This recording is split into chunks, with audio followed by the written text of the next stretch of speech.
Babakan. Oh guys, kwento nyo muna sa amin kung ano tungkol saan tong pelikula na to and yung mga role ninyo briefly. Ako si Kurt. Ako yung bully na sa akin magsisimula lahat ng gulo. Ako yung magkakos nung breakout nung virus or whatever. Tapos, in love ako dito kay Kate. Ay! Si Sa akin Kate talaga. is, oo. I'm Kate Yalong. So, ang role ko dito is Leslie Torres. She's, mahilig siya mag-aral, mahilig sa biology and science.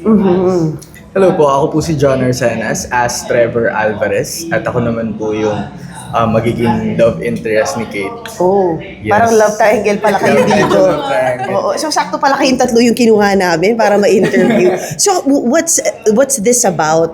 May breakout na mangyayari? What's gonna happen? Yes, actually, this is a psychology horror thriller. So, with this, hindi siya yung horror na alam natin na usually mga multo or something. It's about our own fears. So, once na nakita natin yung plant or na-inhale natin or nakain natin yung Datura metel, once na na-inhale mo siya or nakain mo siya, meron kang mafe-feel na mahihilo ka, mag-hallucinate ka. So, all your fears lalabas siya once na lumabas yun. Ina-amplify niya. Yes, Ina-amplify. yes. Wow, ina-amplify niyo yung takot niyo. Tapos kayo Yes. dito ay nasa isang high school, kolehiyo de Yes. De San Juan. San Juan. Letran. Ayan yung nyo, De Latran. Yes. Wait, so Starworks kayong tatlo right Yes. now. Yes po. Nag-training ba kayo? Like undergo? Tapos meron na ba kayong projects na ginawa like microdramas? Fresh from the... Ongoing pa rin kami with training with Direk Ryan as of now. I think Yes this is po. our third session tomorrow. Wow. So, yes. Third Ano- session. kamusta Ongoing. Ako naman po, last year pa ako nag-start sa Starworks from MQAA pa. Yeah. Ngayon Starworks. Nag-training din ako kay Direk Ryan. Taray, And chabak ongoing technique. pa rin. Yes. Yes, chabak technique. Ano yung mga nahugot nyo sa Chabak Technique? Anong sabi nila sa inyo?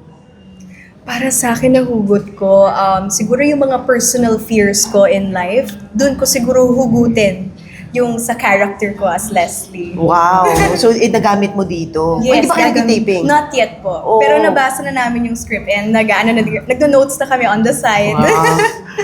So, ikaw last year ka pa? Ako po, yes. Kaya marami na akong hugot kasi na-training na ako ni Direk Ryan. And for sure magagamit ko yung chabak technique dito. Kasi based sa story nga, yung mga past memories, tapos yung mga past na hugot, ma-amplify. So, magagamit namin yung chabak technique para mas ma-amplify namin yung emotions na ipapakita. May mga nasabi na ba sa inyo sila Direk Ryan before you embark? Kasi bigla na may mga project na kayo ngayon. Tapos ito, you're gonna have a movie. This is a movie, right? Yes. This is my first in collaboration with TV5. Wow. And then, what are you looking forward to? I'm looking forward to na, syempre, to expand my portfolio. Kasi ang tagal ko na pong gusto mag-films talaga. Nagsimula po ako as a serial actor. So this is my third film na po. Wow. Kahawig mo yung sa Heated Rivalry. May sabi ba sa'yo nun? Wala pa po kayo po po first, pero May kahawig mo isa-isa. O go. At Nag-audition sabi. kayo for this. for this one po, more on kinilala po kami ni Direk, tapos binagay po sa amin yung role based on our personalities. Yes, yes. Same then with Abdul. Wow. So may contract kayo with Starworks? Yes po, Yes. sign na po Yes. kami. Yes. Na-meet nyo na si Mr. M? Yes. Yes. Ano sabi niya sa inyo? May mga words of wisdom ba siya? Words of wisdom, mas more on galingan lang namin on my own craft, on Oo. our own craft. Work makes stars. Sino pala? Yes. Yun pala ang battle cry ngayon. Pagod tayo. Sa akin po, sabi niya, ang sarap po ng binabig ko. Ay, talaga?